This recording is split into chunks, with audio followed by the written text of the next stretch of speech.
Regardons brièvement ce qui était au cœur de la tentation. Par son union avec Dieu en esprit, l'homme était constitué pour avoir toute chose en relation avec Dieu. Et dans sa dépendance de Dieu, sa connaissance et sa puissance devaient être essentiellement spirituelles.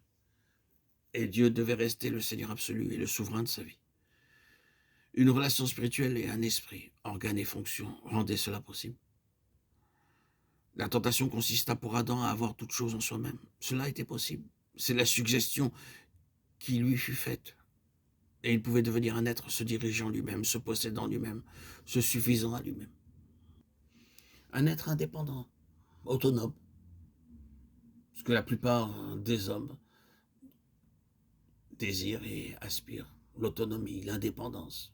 Et pour arriver à ce but, il était futile d'en appeler à l'esprit qui était dans l'homme, car cela aurait signifié que la question serait soumise à Dieu. Il fallait donc approcher l'organe conscient de lui-même. C'est ainsi que la raison, le désir et la volonté, les facultés de l'âme, furent assaillies. Au lieu de permettre à son esprit de s'en remettre à Dieu, l'homme agit indépendamment, ce qui eut les résultats les plus terribles que l'on puisse concevoir.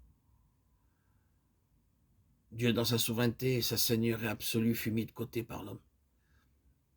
Et Satan reçut sa place comme celui qui doit être obéi.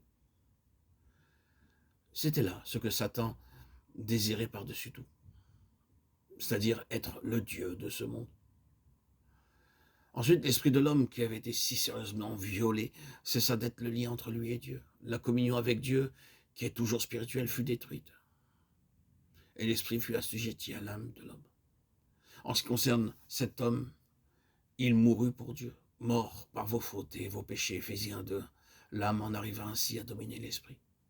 Et puis, comme si cela n'était pas assez triste, cet esprit qui devait être uni à Dieu, comme une épouse à son époux, fut employé par l'homme par un acte de fornication spirituelle, pour donner accès aux éléments sataniques qui sont en dehors de l'âme, mais qui, depuis la chute, en sont une telle partie que Dieu les regarde comme un tout dans l'homme non régénéré.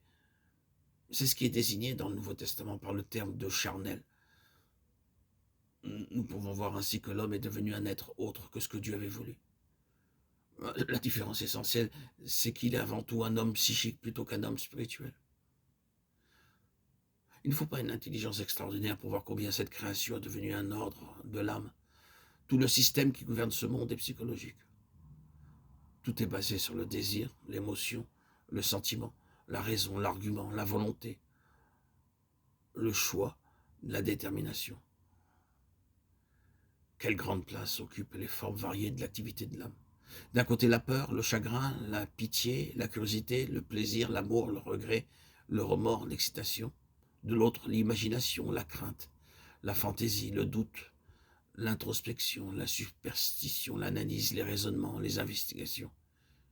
Et encore, dans une troisième direction, le désir de possession, de connaissance, de puissance, d'influence, de position, d'admiration, l'attrait du monde, de la liberté. Et enfin, dans une autre direction encore, la décision, la confiance, le courage, l'indépendance, l'endurance, l'impulsion, le caprice, l'indécision, l'obstination. Nous ne disons pas que tout cela soit mauvais, mais nous pouvons voir par toutes ces choses qui, toutes sont des formes de la vie de l'âme, que nous vivons dans un monde qui presque en entier est un monde de l'âme.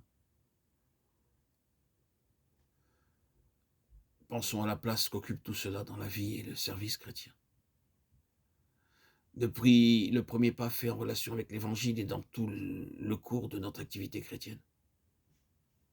Et c'est ici que nous devons demander à Dieu d'avoir la patience de poursuivre le sujet, alors que nous affirmons que tout cela, la somme totale de la raison, du sentiment et de la volonté humaine, a pu être employé dans cette question du salut, soit pour nous-mêmes, soit pour les autres, tout en étant absolument inutile et sans aucune valeur.